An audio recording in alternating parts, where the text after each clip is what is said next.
आइए हम देखते हैं वुड के बारे में। अब हम बात करते हैं किसके बारे में, वुड के बारे में, कि ये वुड इंग्लिश में आकर कहाँ कहाँ यूज होता है, किस किस तरह से यूज किया जाता है। देखिए आप कैन यूज कर सकते हैं, शायद आप शुड भी यूज कर पाते हैं, माइट भी आपने सुन रखा है, कुड भी आप बोल पा रहे हैं, लेकिन ये वुड बहुत कंफ्यूज करता है ना। हम ये नहीं जान पाते कि वुड को आखिर कहाँ यूज करना है, किस तरह के सेंटेंस में यूज करना है, इसको कहाँ कहाँ बोलना है, क्योंकि बहुत जगह यूज होता है। ठीक है, तो आज हम आपको ये समझाएंगे और आप पूरी कोशिश कीजिएगा समझने की कि वुड आखिर इंग्लिश में कब कहां कैसे कैसे यूज होता है। चलिए शुरू करते हैं। देखिए वुड का यूज कहां कहां किया जाता है। वुड का यूज भूतकाल में बार बार होने वाले कार्यों को व्यक्त करने के लिए किया जाता है। ऐसे काम जो भूतकाल में बार बार होते थे, इंग्लिश में हम कहते हैं रिपीटेड एक्शंस इन पास्ट। कैसी घटनाएं, जो घटनाएं पास्ट में पहले है ना बार बार हुआ करती थी, जिनका रिपीटेशन था, जो बार बार होती थी। देखिए my friend would come every day to take me on his bike. मान लो कि आप अपने दोस्त के साथ रोज कहीं कोचिंग, कहीं स्कूल या कॉलेज जाया करते थे, तो my friend would come every day to take me on his bike. मेरा दोस्त रोज मेरे घर मुझे लेने आता, जहां भी जाने के लिए ले जाता आपको, है ना। तो इस सेंटेंस में क्या किया गया, यहां वुड का यूज किया गया। क्यों? क्योंकि ये रिपीटेड एक्शन इन पास्ट है, पास्ट की रिपीटेड एक्शन है ना। और देखिए our father would go to morning walk. आपके पिता आपको बताते हैं, फिर आप किसी को बता रहे हैं कि हमारे पिता रोज सुबह घूमने जाते, है ना। ये क्या है, रिपीटेड एक्शंस इन पास्ट। या we would go to picnic, हम पिकनिक पर जाया करते when we were in school, जब हम स्कूल में थे। तो ये वुड यहां पर क्या कर रहा है, ये वुड का पहला हमने यूज देखा कि वुड यूज किया गया। क्यों? क्योंकि कोई काम पास्ट में रिपीटेडली हुआ करता था। ठीक है, जो काम पास्ट में, इसलिए आप जब कोई बुक पढ़ते हैं, कोई मैगजीन पढ़ते हैं या कोई स्टोरी पढ़ रहे हैं मान लो आप, तो उसमें वुड बार बार आता है, क्योंकि वो पास्ट में किसी काम को रिपीटेशन में बताते हैं। ठीक है, तो ये पहला हुआ वुड। अब हम वुड का दूसरा यूज देखते हैं। दूसरा यूज वो ये है कि नरेशन। नरेशन आप समझते हैं क्या? ये ग्रामर का एक पार्ट है, नरेशन। अगर नहीं पढ़ा हो तो नरेशन वाला वीडियो देखिए आप। तो नरेशन में पास्ट में फ्यूचर क्या कहा, पास्ट में फ्यूचर बताने के लिए वुड का यूज किया जाता है। अगर आपने नरेशन पढ़ा होगा तो आपको ये वाला बहुत बढ़िया समझ में आएगा, है ना। नहीं तो नरेशन देखकर फिर समझ लीजिएगा। देखिए Mohan said that he would start a new business. मतलब मोहन ने पहले कभी कहा था कि वो एक नया बिजनेस शुरू करेगा। ये वाली बात अब आप आज किसी को बता रहे हैं। बात सारी पास्ट की है, लेकिन मोहन ने जो कहा था वो तो पास्ट में फ्यूचर के लिए कहा था। देखिए किस लिए कहा था, पास्ट में फ्यूचर था, तो यहां पर विल नहीं लगता। जब हम प्योर फ्यूचर की बात करते हैं, सीधे सीधे फ्यूचर की बात करते हैं, तो विल लगता है। बट पास्ट में फ्यूचर, जो कि नरेशन वाले सेंटेंस में यूज किया जाता है कि Mohan said that he would start a business, या Reena said that she would come to meet मी।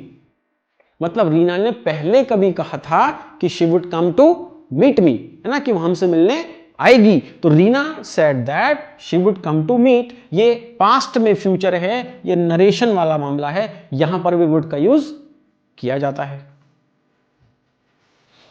फिर एक वुड का यूज किया जाता है प्रेफरेंस देने के लिए, वरीयता देने के लिए। वुड का यूज वरीयता के लिए किया जाता है। कैसे? I would rather have tea than coffee.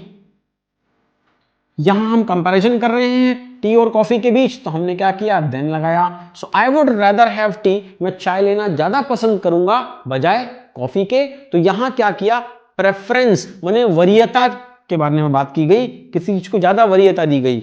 I would rather go by bus than auto.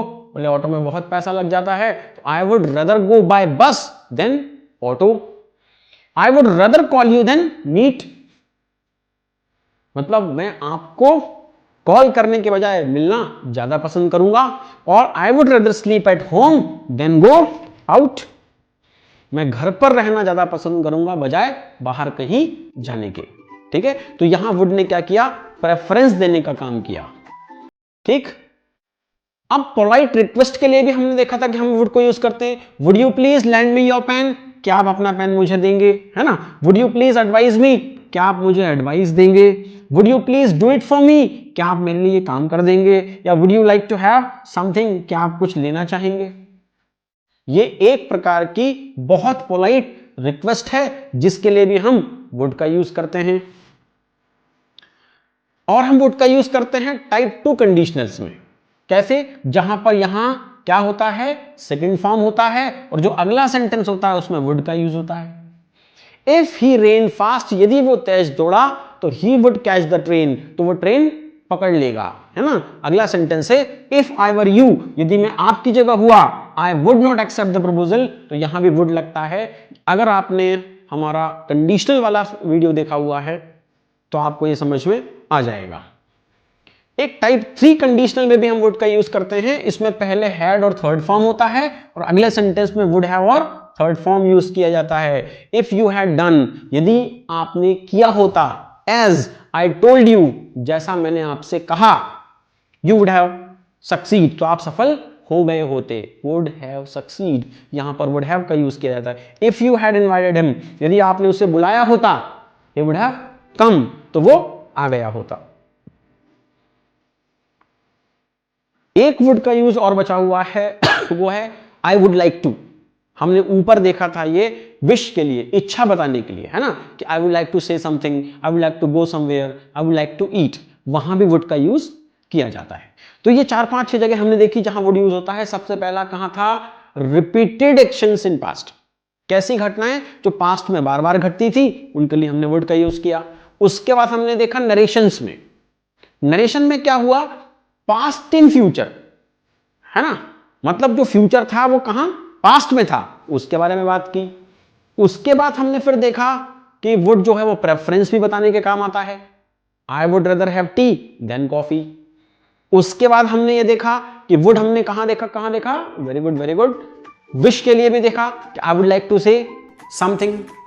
उसके बाद बहुत पोलाइट अगर रिक्वेस्ट होगी तो भी हमने वुड लगाया, would you please help me, है ना। और फिर टाइप 1 और टाइप 3 कंडीशनल के सेंटेंस में भी वुड लगाया गया। तो दोस्तों अब इतना सीखने के बाद आप समझ गए होंगे कि वुड को कब कब कहां कहां कैसे कैसे यूज किया जाता है। प्रैक्टिस करते रहिए, प्रैक्टिस करते रहिए, आप इस सब चीजों में बहुत वेलवर्स हो जाएंगे, बहुत दक्ष हो जाएंगे। ये सब चीजें आपको बहुत अच्छे से आ जाएंगी। Thank you.